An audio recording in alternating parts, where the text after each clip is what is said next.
é perceptível que é muito difícil você dar alguma coisa que você não tem. Né? Exatamente. Fica difícil, né? E é interessante que quando você passa a dar alguma coisa que você tem, ela se multiplica.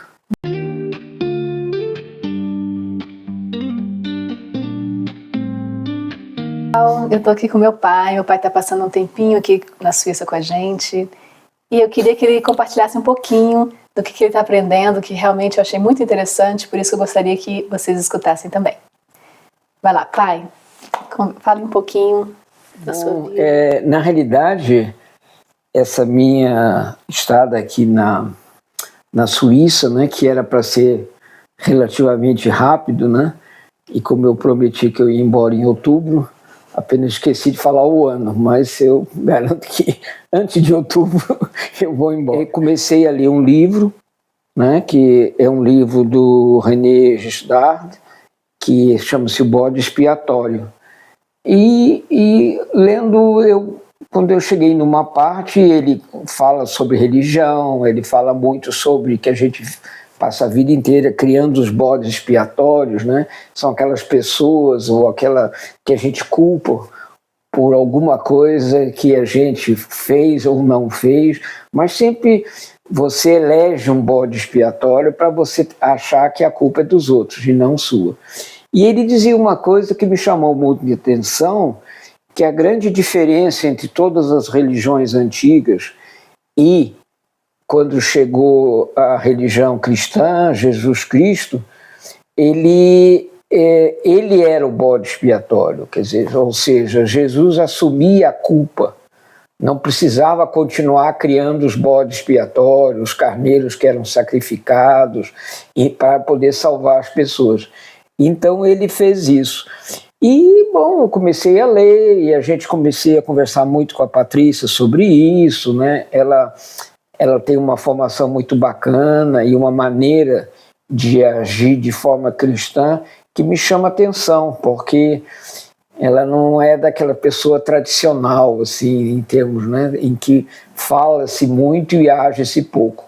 Ela é uma pessoa que tem alguma coisa muito próxima de um sentimento real mesmo. E eu fiquei assim interessado e a gente começou a conversar e continuamos conversando muito ainda sobre isso. Eu sou um ateu convicto, né? E então eu sempre tive essa visão assim, Descartes, né? Do dualismo, né? De uma parte sentimento, o cérebro, e outra parte o corpo, né? E o divino, mágico, sobrenatural, ele estava completamente fora da minha realidade, né? E eu também não entendia muito essa coisa de perdoar os outros, né? Então, eu mantia pessoas que eram os meus bodes expiatórios, né, como verdadeiros terrores, né? Fulano fez isso comigo, que coisa horrível, passava o tempo todo a reclamar e as coisas não aconteciam, né? A minha vida estava nesse andar assim, bem difícil. E sempre buscando essa desculpa, né, formal, né, de você não ser o culpado, de você não ter culpa nenhuma. Ou o contrário, né, quer dizer, passar o tempo todo se culpando e buscar explicar isso através de outras coisas. Então, uma das coisas que mais me chamou a atenção era o fato da pessoa, quando acredita de todo esse processo de Jesus Cristo, de Deus, é como ela tivesse renascido. Ou seja, tudo aquilo que existia antes simplesmente deixa de existir. É uma nova vida, uma nova maneira de se encarar a vida. E isso aparentemente é simples, né?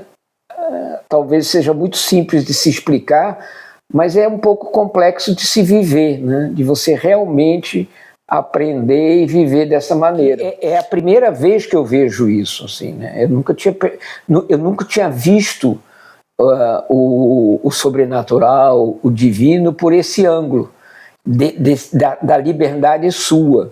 Eu sempre imaginei, sempre tive esse preconceito de achar que a religião era alguma coisa que te escravizava e te obrigava a fazer alguma coisa, né? Mas na realidade, hoje eu acredito que eu não tenho que perdoar ninguém, não é necessário perdoar ninguém, entendeu? Por quê? Porque já foi perdoado. Então, a mim cabe só amar as pessoas. E é interessante isso, né? Mas isso é coisa de Deus, não sei o quê. Mas se você prestar atenção, e eu não vou exemplificar exatamente com quem, mas eu percebi que eu comecei a levantar as pessoas que eu briguei, ou que eu achava que tinha que perdoar ou não. E eu nem conseguia me lembrar uma ou duas boas razões pelas quais eu tinha brigado com essa pessoa. Entendeu? Mas continuava com essa raiva e com esse sentimento interno de desaprovação, e aquilo me retroalimentava. E eu, em vez de dar paixão e agradecimento, eu transmitia ódio quase, entendeu? E essa é a grande liberdade. É uma pureza, é uma maneira muito, muito bacana de você viver quando você não vê nos outros essa maldade constante que você vê. Apesar de ser um processo, isso parece que acontece com um clique, assim.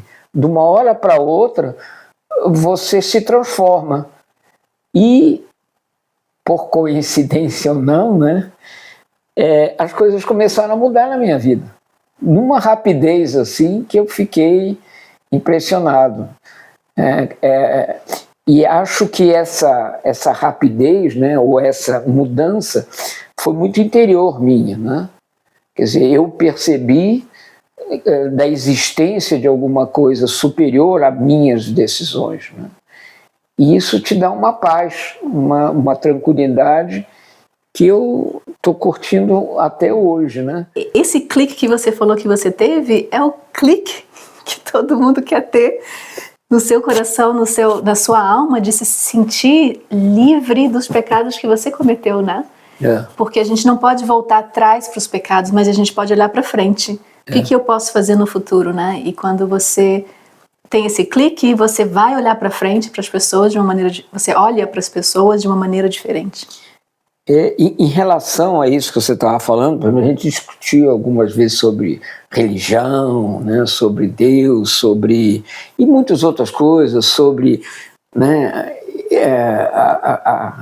a minha contribuição para os meus filhos em termos de criação, né, a falta, né, dessa contribuição constante. E então o que eu fazia? Eu, primeira coisa, começava a discutir, eu já culpava alguém, né? Quem é que eu vou culpar dessa vez? É claro que é inconsciente, né? Então é porque a mãe não fez isso, não sei o que aconteceu, eu não podia porque eu estava precisando pagar isso, ou fazer isso, ou tinha viajado, eu tinha milhões de coisas. Por quê? Porque estava tudo dentro de mim ainda. Quer dizer, os 75 anos para trás estavam todos aqui pesando em mim, e muito. E aí o que você faz? Você se defende, né? Porque você está cheio de coisas que te obrigam a te defender, porque elas são péssimas, elas são duras, elas são difíceis de você digerir. Quando elas desaparecem, pronto. Você não tem razão nenhuma de culpar nem agredir ninguém. O que você quer fazer quando você está leve? Você quer adorar as pessoas, você quer dar paixão e amor para as pessoas. Não tem a menor importância o resto, né? E principalmente um passado que você não pode fazer nada. É muito cômodo você culpar o passado. Eu sempre fui assim, eles me fizeram assim. Sim, e aí? Vai continuar assim? Né? Então é isso que eu vejo aconteceu, né? E esse aconteceu que eu acho que tem alguma coisa que eu não participei sozinho, né? Isso teve alguma coisa lá de cima, não sei, ou de cima, ou de baixo, ou dos lados, mas que veio externa à minha realidade, que eu sempre acreditei.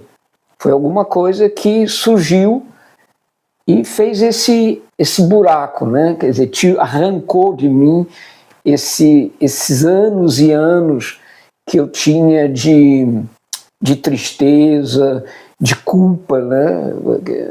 Eu trazia uma culpa enorme de tudo, né? Tudo era razão. Tanto é quando a Patrícia me falou lá, né? Se eu podia vir passar uns dias, né? Ela falou dias, né?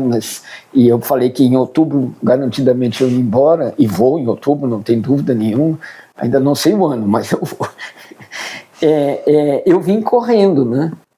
Por quê? Porque digo, nossa, que legal, eu vou lá, vou poder... Mas nunca imaginei que aconteceria o que aconteceu, esse resultado, que é uma coisa nova para mim. É óbvio que eu estou meio deslumbrado ainda com isso tudo, né? Isso vai se assentar, mas é alguma coisa que eu não pretendo abandonar, porque eu já não tenho mais, entendeu? E é diferente, né? Não foi uma coisa... Inclusive, isso talvez seja um ponto assim que eu resisto um pouco, né, em dizer isso. Mas eu tenho absoluta certeza que quem retirou isso não fui eu. Foi alguém, alguma coisa que me livrou disso. Porque eu tentei durante 75 anos, não consegui, chego aqui na Suíça e acontece, né?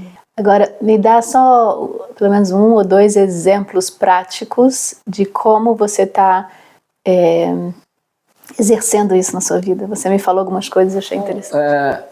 Uma coisa que me chama a atenção eu sempre achei que eu era muito pobre e não podia dar dinheiro para ninguém, né? Porque realmente não sou um milionário, né?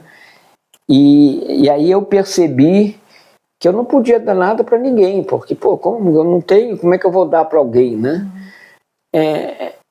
Por quê? Porque eu tinha esta visão que as pessoas não tinham o merecimento que elas precisavam por isso, por aquilo, porque tinham feito aquilo de errado, ou por que não trabalhou mais e tinha mais dinheiro, por que o Beto, né? E aí, quando isso começou a acontecer, eu mandei um dinheiro para uma pessoa, um amigo meu que anda de bicicleta aí pelo interior do Brasil, e ele tinha, o tênis dele tinha estourado, ele estava sem grana. Aí eu peguei e mandei um Pix com R$60, né? E você imagina a festa que foi. Mas foi muito bom para mim, porque eu percebi isso, que você pode, na prática, ajudar as pessoas com muito carinho, com muita atenção. Fazer pelos outros torna-se muito mais fácil. Torna-se facílimo, aliás, né? Te abre, assim, uma visão completamente diferente do que é dar. E depois também... o que mais me impressionou nesses meses, né, que eu já estou mais ou menos dentro de um processo assim, é a felicidade que eu sinto hoje, né? É uma paz, é uma tranquilidade, eu até brinco com a Patrícia de vez em quando, a vida fica até chata, né? Quando você paga as contas, quando você não tem aquele inimigo que você pode xingar de vez em quando, porque você simplesmente fica leve, você não tem um peso interior que faz com que você deturpe qualquer relação a partir dele. Então é uma paz complicada, mas não é muito fácil não. Quem não está habituado se sente até assim meio estranho, mas eu estou gostando, estou me habituando a ela e acho que é muito interessante isso, né? É claro que eu ainda não tenho formação religiosa no sentido de uma igreja, de uma religião, mas eu percebi claramente a existência do divino, daquilo que não é, ou do sobrenatural, ou seja lá o que a gente quiser falar, que é alguma coisa que é realmente superior a você nesse sentido. E isso é novo para mim, né? Até me assusta um pouco. Assim. Eu estou jovem ainda, só tenho 75 anos, né? Então, e eu só pretendo me aposentar o dia que eu ficar velho, então eu ainda tenho um bom caminho pela frente. Um bom caminho pela frente aí, né? Mas foi essa a minha experiência e é gratificante, é muito interessante mesmo. Claro que ainda é uma coisa que está começando, né, que eu estou começando a conviver com ela, mas está sendo adorável, eu estou amando mesmo. Só queria dar um beijo e agradecer minha filha aqui. Obrigada a você, pai, por estar aqui comigo. Muito obrigada. Uma das várias.